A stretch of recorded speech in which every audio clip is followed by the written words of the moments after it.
So this is a very short video demonstrating how to download the core library and how to add its files to an MPLabX project.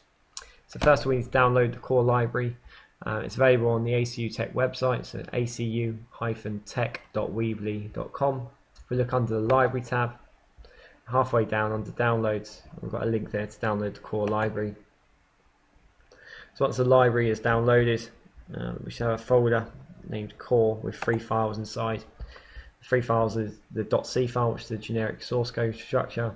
Next up is the .h file, which is the header file, and finally the .lpp, which is the lockdown library file we need.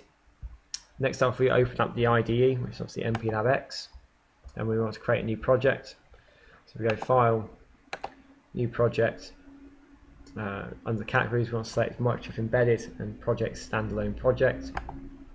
Next up, we need to declare what microcontroller we're using or what PIC we're using. It's the PIC 16F1947. Next up, we want to select the hardware program kit, which is obviously a PIC kit 3. And finally, we want to select the compiler.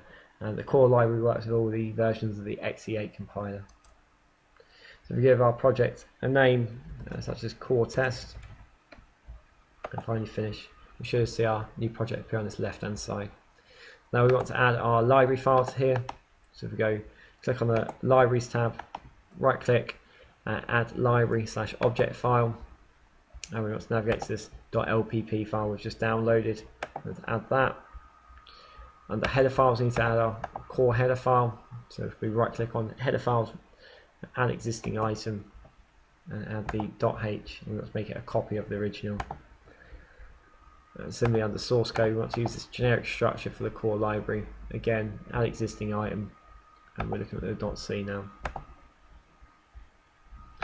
So we look at this generic structure we need for the core library. First, we need to declare that we're using the header file.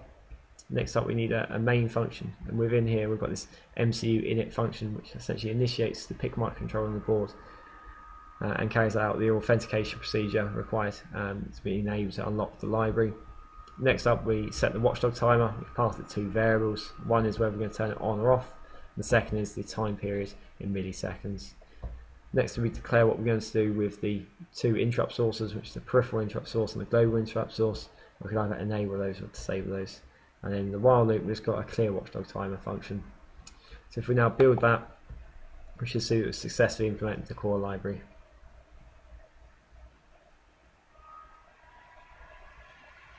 There we go, build successful. So it tells us we've now added the core library successfully and all its functions have been recognised. Full descriptions on these functions we're using already, they're available on the website. Simply open your web browser, under library and then under the basics, we can see that one of the main ones is this MCU init. You can see the description of what this function does, syntax, the parameters, returns, and some example code on it. So that's it for this basic introduction to the core library. If you have any issues downloading or installing it, give us an email on the details provided on the website.